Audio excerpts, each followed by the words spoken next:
Hi friends, இப்போ பார்த்தீங்கன்னா இந்தியாவுக்கும் சிம்பாப்வேக்குமான match number T20 match number 1. இந்த மேட்சோடைய ஃபுல் அனாலிசிஸ், எந்த பிளேயருக்கான ஆப்ஷன்ஸ் ட்ரீம் டீம் வர இருக்கு, எந்த பிளேயர் வந்து வீக்னஸ் இருக்கு, எந்த பிளேயர் வந்து இன்னிங்ஸ் வைஸ் ஸ்ட்ராங்காக இருக்கிறாங்க, எந்த பிளேயருக்கான கேப்டன் வைஸ் கேப்டன் கொடுக்கலாம் அப்படிங்கிறத, கிராண்ட் லீக்குக்கும் எந்த பிளேயரை வந்து எடுக்கலாம் அப்படிங்கிறத வீடியோவில் வந்து ஃபுல்லாக சொல்லியிருக்கிறோம். ஸோ வீடியோவை ஸ்கிப் பண்ணாமல் பாருங்கள். உங்களுக்கு இந்த வீடியோ வந்து பார்த்துட்டு ஒரு சப்ஸ்கிரைப் அண்ட் லைக் பண்ணிட்டு பாருங்க.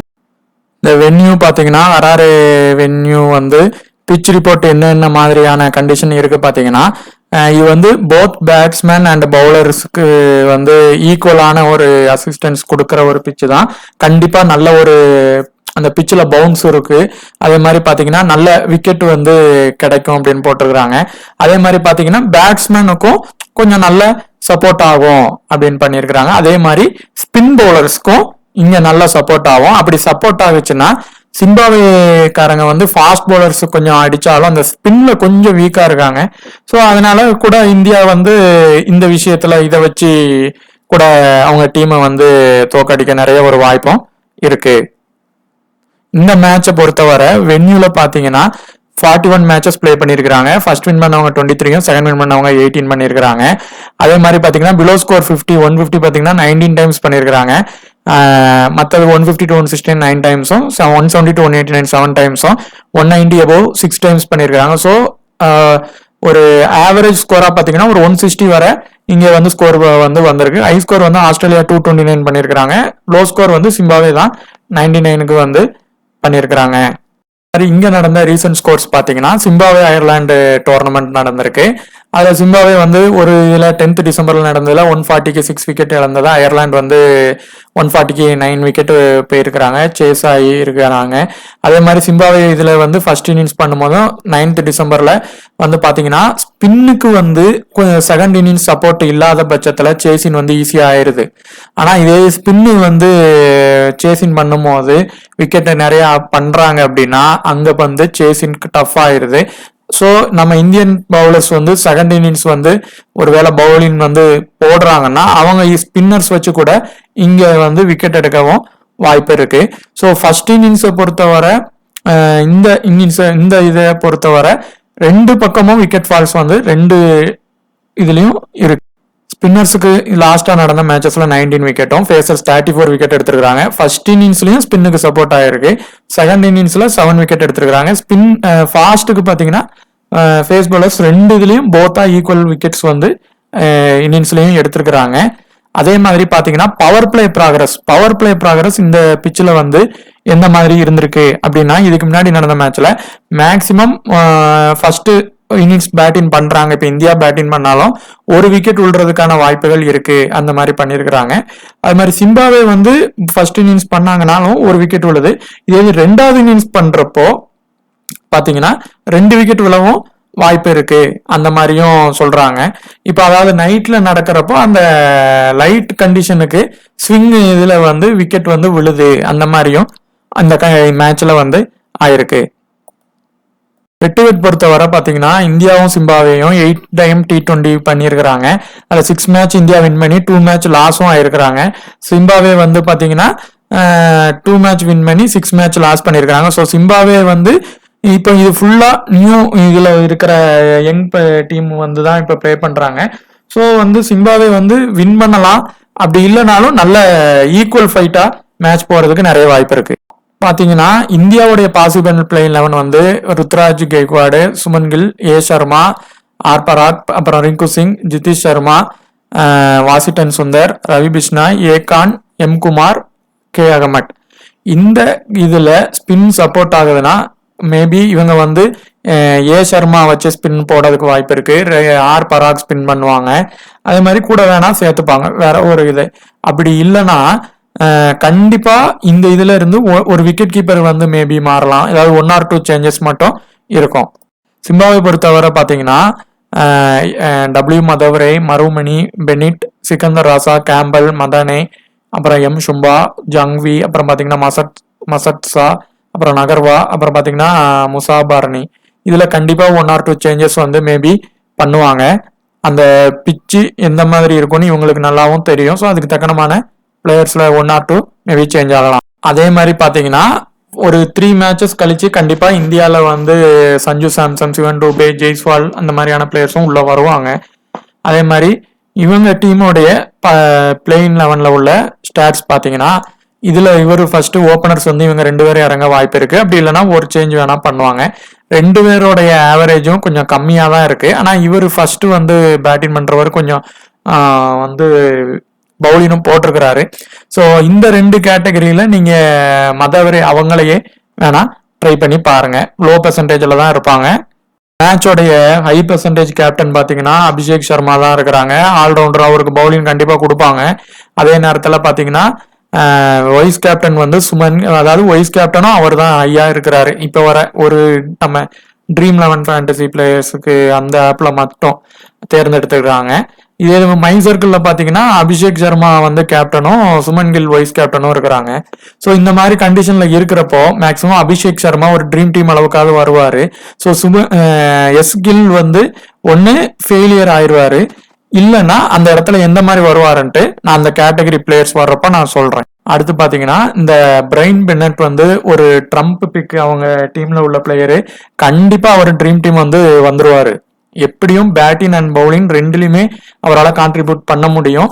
ஒரு நல்ல ஒரு ட்ரம்ப் பிக்கு கேப்டன் வைஸ் கேப்டனுக்கு கூட அவரை வந்து இந்த மாதிரி பிளேயர்ஸை நீங்க பண்ணலாம். ஸோ இந்த கேட்டகரியில இருந்து பிரைன் பென்னட், சிக்கந்தர் ராசா 2 பேருமே ட்ரீம் டீம் ஒரு ஆப்ஷன் இருக்கு.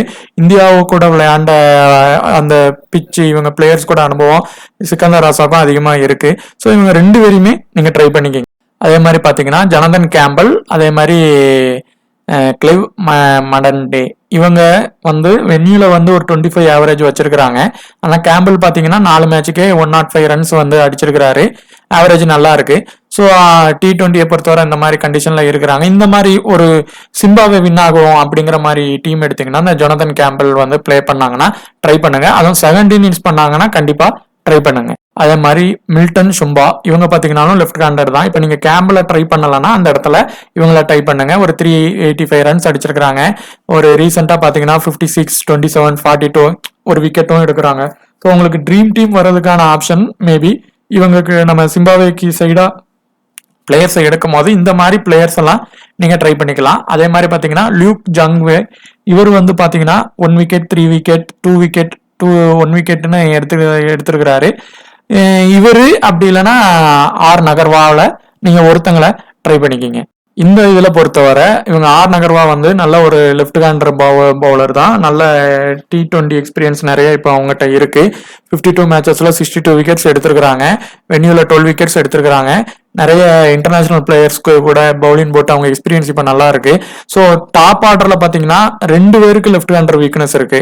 யாருக்கெல்லாம் பாத்தீங்கன்னா நம்ம கெய்க்வாடுக்கும் இருக்கு, சுமன் கில்லுக்கும் இருக்கு. ஆனா ஃபர்ஸ்ட் இன்னிங்ஸ் வந்து இப்போ சுமன் கில் பண்றாரு அப்படின்னா கொஞ்சம் பிளே பண்ண வாய்ப்பு இருக்கு. 7 இன்னிங்ஸ் பண்ணா அவுட் ஆக வாய்ப்பு இருக்கு.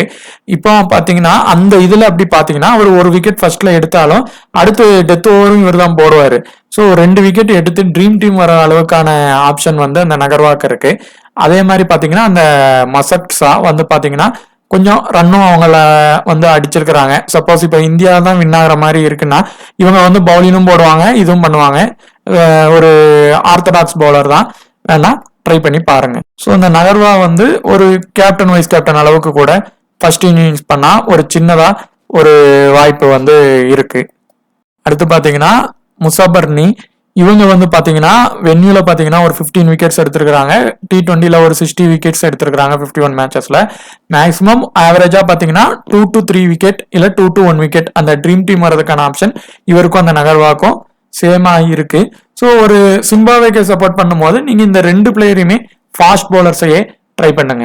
பாத்தீங்கன்னா ருத்ராஜ் கெய்க்வாட், அபிஷேக் சர்மா இவங்க தான் மேக்ஸிமம் வந்து இன்னிங்ஸை வந்து ஸ்டார்ட் பண்றாங்க. இப்போ வர வந்து ஹை பெர்சன்டேஜ் கேப்டன் வைஸ் கேப்டன்ல அபிஷேக் சர்மா தான் இருக்கிறாங்க. இது வந்து ட்ரீம் 11 ஆப்ல பொறுத்தவரை. ஆனா மற்ற ஃபேண்டசி பிளேயர்ஸ் யாரை எல்லா இதுலயும் தேர்ந்தெடுத்திருக்கிறாங்கன்னா அபிஷேக் சர்மா கேப்டனும் சுமன் கில்லும் வைஸ் கேப்டனும் இருக்கிறாங்க. ஸோ இது எந்த மாதிரி கேப்டன் வைஸ் கேப்டன் வரும் அப்படின்னு பாத்தீங்கன்னா இப்ப அபிஷேக் சர்மா வந்து ஆல்ரவுண்டர் கேட்டகரியில இருக்கிறாங்க, கில்லு வந்து பேட்டிங் கேட்டகரியில இருக்கிறாங்க. ஸோ இவங்க 2மே ஹை பெர்சன்டேஜ் இருக்கிறதுனால ஹை பெர்சன்டேஜ்ல இருந்து ஒரு கேப்டன் கண்டிப்பா வருவாங்க, கேப்டனோ வைஸ் கேப்டனோ வருவாங்க. இன்னொன்னு வந்து அடுத்த கேட்டகரிக்கு போவோம். அப்படி இல்லைன்னா 2மே ஹை பெர்சன்டேஜ் கேட்டகரியிலேயே வரதுக்கு ஒரு சின்ன வாய்ப்பு இந்த மேட்சை பொறுத்தவரை இருக்கு. அதுல அபிஷேக் சர்மா, சுமன் கில்ல maybe Abhishek Sharma dream team வந்து உறுதியா வந்துருவாரு. ஏன் அப்படின்னா இவருடைய ஸ்டார்டிங் பாத்தீங்கன்னா எடுத்த உடனே பயங்கர வேகமா ஸ்கோர் பண்ணுவாரு. ஸோ ஒரு 10 பால் பிடிச்சு ஒரு 30 ரன் அடிச்சிட்டாலும் அவர் அடுத்து போய் ஒரு கேட்ச் பிடிச்சிட்டாருன்னா அவரு ட்ரீம் டீம் உறுதியா வந்துருவாரு. அந்த 30 ரன் அடிச்சிட்டா கூட வேகமா தான் அடிப்பாரு. ஸோ ட்ரீம் டீம் வந்துருவாரு. அடுத்து இவருக்கு பவுலிங் ஆப்ஷன் வேற கொடுக்குறாங்க. ஸோ 1 விக்கெட் 2 விக்கெட் இவங்களுக்கு ஸ்பின் வீக்னஸ் இருக்கு. ஸோ அவர் ட்ரீம் டீம் உறுதியா வந்துருவார். ஸோ அடுத்த கேட்டகரியை பொறுத்தவரை நீங்க சுமன் கில்லா, ருத்ராஜ் கைக்வாட் ஆனாதான் நீங்க அதுல ஒருத்தங்களை வந்து லீவ் பண்ணி தான் போய் ஆகணும். 2 பேருமே அப்படி வர்றது வந்து கொஞ்சம் கஷ்டம் தான். அதனால ஒருத்தங்களுக்கு ஒரு டீம்ல கெய்க்வாட் வச்சு போங்க, ஒரு டீம்ல சுமன் கில் வச்சு போங்க. அப்படி சுமன் கில்லும் அபிஷேக் சர்மாவும் டீமுக்குள்ள வர்றாங்க அப்படின்னா, ட்ரீம் டீம் வர்றாங்கன்னா கண்டிப்பா கேப்டன் வைஸ் கேப்டன் வேற ஒருத்தங்களுக்கு போயிடும். ஸோ நீங்க அந்த மாதிரி கெய்க்வாடையும் கில்லையும் ரொட்டேஷன் பண்ணிக்கிங்க. சுமன் கில் பாத்தீங்கன்னா நம்ம T20ல வந்து ஒரு 335 ரன்ஸ் அடிச்சிருக்காங்க, கொஞ்சம் கம்மியா இருக்கு. இவருடைய வீக்னஸ் பாத்தீங்கன்னா ருத்ராஜ் கெய்க்வாடுக்கு என்னெல்லாம் வீக்னஸ் உண்டோ அதே தான். அந்த ஸ்பின்ல கொஞ்சம் வீக்னஸ் உண்டு. அதே மாதிரி அந்த லெஃப்ட் ஆர்ம் ஆர்த்தடாக்ஸ் பவுலர்கிட்ட வீக்னஸ் உண்டு, லெஃப்ட் ஆர்ம் பவுலர்ஸ் கிட்டையும் வீக்னஸ் உண்டு. இவருக்கு என்ன சொல்றோமோ அதே தான் கெய்க்வாடுக்கும் மேக்சிமம் உண்டு. ஆனா கெய்க்வாடு வந்து கொஞ்சம் ஆரம்பத்துல பொறுமையா விளையாண்டாருன்னா அவர் ஃபுல்லா நல்லா அடிச்சிருவாரு. அந்த பால்ல ரொட்டேஷன் பண்ணிடுவாங்க. ஸோ சுமன் கில் கெய்க்வாட்ல ஒருத்தங்களை எடுங்க, ஒருத்தங்களை லீவ் பண்ணிக்கோங்க. அதே மாதிரி ரியான் பராக் வந்து மேக்சிமம் இந்த மேட்சை பொறுத்தவரை ட்ரீம் டீம் வரதுக்கான ஆப்ஷன் நிறைய இருக்கு. ஸோ அவரை வந்து ஒரு டீம்ல எடுத்துக்கலாம் இந்த கேட்டகரியில இருந்து. அடுத்து பாத்தீங்கன்னா ஒண்ணு இந்த இதுல வந்து ஜித்தீஷ் சர்மா விளையாடுவாங்க, இல்லைன்னா ஜூரல் வந்து பிளே பண்ணுவாங்க. இந்த ஜித்தீஷ் சர்மாவும் இருக்கட்டும் ஜூரலாவும் இருக்கட்டும் நீங்க எப்படி எடுக்கலாம்னா, சிம்பாவே வந்து இந்த மேட்ச்ல கொஞ்சம் நல்லா பிளே பண்ணிடுவாங்க, இந்தியா டாப் ஆடுற விக்கெட் எல்லாம் எடுத்துருவாங்க அப்படின்னு நினைச்சீங்கன்னா அந்த ஜித்தீஷ் சர்மா இல்லைன்னா ஜூரல் பிளே பண்றாங்கன்னா அவங்கள அதுல நீங்க எடுக்கலாம். ரிங்கு சிங்கை பொறுத்தவரை மேக்சிமம் வந்து நீங்க அவர் செகண்ட் இன்னிங்ஸ் வந்து நல்லா தான் பேட்டிங் பண்ணுவாரு. ஆனா ஆப்பர்ச்சுனிட்டி வந்து அவருக்கு கிடைக்கணும். டாப் ஆர்டர்லயே முடிச்சிட்டாங்கன்னா அவருக்கு வாய்ப்பு வராது. ஆனா ரிங்கு சிங் அதே மாதிரி ஆர் பராக்ல கண்டிப்பா ஒருத்தங்க ட்ரீம் டீம் உறுதியா வந்துருவாங்க. ஸோ நீங்க அந்த 2 பேர்ல ஒருத்தங்களை ரொட்டேஷன் பண்ணி ட்ரை பண்ணிக்கங்க. ஆனா 2 பேருமே வருவாங்களா அப்படின்னா அவங்க ஃபர்ஸ்ட் இன்னிங்ஸ் பேட்டிங் பிடிச்சா வருவாங்க. ஆர் பராகால பவுலிங்கும் போட முடியும், விக்கெட் எடுக்கிறதுக்கான எபிலிட்டி அவருக்கு இருக்கு. 2 பேரும் ஆனா எந்த மாதிரி கண்டிஷன்ல எல்லாம் வர வாய்ப்பு இருக்குன்னா, சிம்பாவே பக்கம் அவங்க நல்ல ஒரு கேம் பண்றாங்க அப்படின்னா இவங்க 2 பேருமே உள்ள வர வாய்ப்பு இருக்கு. ஏன்னா 2 பேரும் லோ பெர்சன்டேஜ்ல இருக்கிறதுனால ஒரு ஹை பெர்சன்டேஜ் பேட்ஸ்மேனும் ஒரு லோ பெர்சன்டேஜ் பேட்ஸ்மேனும் அந்த இடத்துல கண்டிப்பா வருவாங்க. அடுத்து பாத்தீங்கன்னா வாஷிங்டன் சுந்தர், ரவி பிஷ்னாய். இதுல நீங்க ரிஸ்கா எடுத்து ஒரு இதுல ட்ரை பண்றீங்க அப்படின்னா வாஷிங்டன் சுந்தரை ட்ரை பண்ணிக்கங்க. அப்படி இல்லை அப்படின்னா அந்த இடத்துல ரவி பிஷ்னாயை ட்ரை பண்ணுங்க. அதுதான் வந்து சேஃப் சாய்ஸ். செகண்ட் இன்னிங்ஸ் போடுறாருன்னா ரொம்ப மஸ்ட் பிக்கா இருப்பாரு. ஏன் அப்படின்னா அவங்க டீம்ல பாத்தீங்கன்னா முக்காவாசி இருக்கிறது ஃபுல்லாமே 2 பவுலர் பேட்ஸ்மேன் மட்டும்தான் லெஃப்ட்ல இருக்கிறாங்க. மற்றவங்க எல்லாரும் பாத்தீங்கன்னா நிறைய பேர் ரைட்ல தான் இருக்கிறாங்க. ஸோ பாத்தீங்கன்னா விக்கெட் ஃபால்ஸ் வந்து ரவி பிஷ்னாய்க்கு கூட விழும் அவங்களுக்கு செகண்ட் இன்னிங்ஸ் பண்றப்போ. வாஷிங்டன் சுந்தர் ரிஸ்கா நீங்க வேணா ட்ரை பண்ணிக்கங்க. அதே மாதிரி ஆவேஷ் கான், முகேஷ் குமார். இதுல ஃபர்ஸ்ட் ப்ரிஃபரன்ஸ் இந்த மேட்சை பொறுத்தவரை ஆவேஷ் கான் கொடுங்க. இந்த பிச்சு நல்லா பவுன்ஸ் ஆகும்னு சொல்லியிருக்காங்க. இவர் நல்லா குத்தி நல்லா பவுன்ஸ் பண்ணுவாரு, அவுட் ஸ்விங் போடுவாரு, குத்தி பவுன்ஸ் பண்ணுவாரு. ஸோ அந்த மாதிரி அந்த பவுன்ஸ் அடிக்க போய் அவுட் ஆகுறதுக்காக நிறைய உண்டு. மேக்சிமம் பவர் பிளேல போடுறதுக்கும் போடுவாரு. ஸோ ஆவேஷ் கானை இந்த கேட்டகரியில ஃபர்ஸ்ட் எடுத்துக்கோங்க. ஆனா முகேஷ் குமார் ஃபர்ஸ்ட் இன்னிங்ஸ் போடுறாரு அப்படின்னா 2 பேரையுமே இந்த கேட்டகரியில இருந்து நீங்க எடுத்துக்கலாம். அதே மாதிரி கலீல் அகமது பாத்தீங்கன்னா மேக்சிமம் செகண்ட் இன்னிங்ஸ் அவர் கொஞ்சம் நல்லா போடுவார். நல்ல இன்சிங் அவுட் சிங் அந்த பவர் பிளேல வந்து நல்லா போடுவாரு. அந்த பவர் பிளேல எடுக்கிற விக்கெட் வச்சுதான் பண்ண முடியும். ஏன்னா டெத் ஓவர் பாத்தீங்கன்னா இந்த ஆவேஷ் கானும் முகேஷ் குமார் மட்டும்தான் மேக்சிமம் போட வாய்ப்பு இருக்கு. ஸோ அந்த 2 பேரையுமே நீங்க ட்ரை பண்ணுங்க. கலீல் அகமதை வந்து ரொட்டேஷன் பண்ணி பாருங்க. நம்ம டெலிகிராம்ல லாஸ்ட்ல மென்ஷன் பண்றோம். இந்த மேட்சை பொறுத்தவரை ஒரு சின்ன captain and vice captain option இந்த மாதிரி வரலாம். அப்படிங்கும் போது எல்லாரும் சேஃப் இதை வந்து பாத்தீங்கன்னா இந்த சுமன் கில், அபிஷேக் சர்மா, சிக்கந்தர் ராசா, ருத்ராஜ் இந்த மாதிரி தான் வந்து எடுத்து வச்சிருப்பாங்க. இதுல வந்து பிஷ்னாயை கூட நீங்க சேஃப் பிக்கா எடுத்துக்கலாம். ஏன்னா இவங்களுக்கு கொஞ்சம் ஸ்பின்னு கொஞ்சம் அந்த இடத்துல வீக்கா இருக்கிறதுனால அவர் வர்றதுக்கான வாய்ப்பு இருக்கு. நல்லா கூகுளி போடுவாரு, அந்த பிச்சு கொஞ்சம் சப்போர்ட் ஆகணும் சொல்றாங்க. ஸோ அதனால அவரால் 2 இன்னிங்ஸுமே பண்ண முடியும்.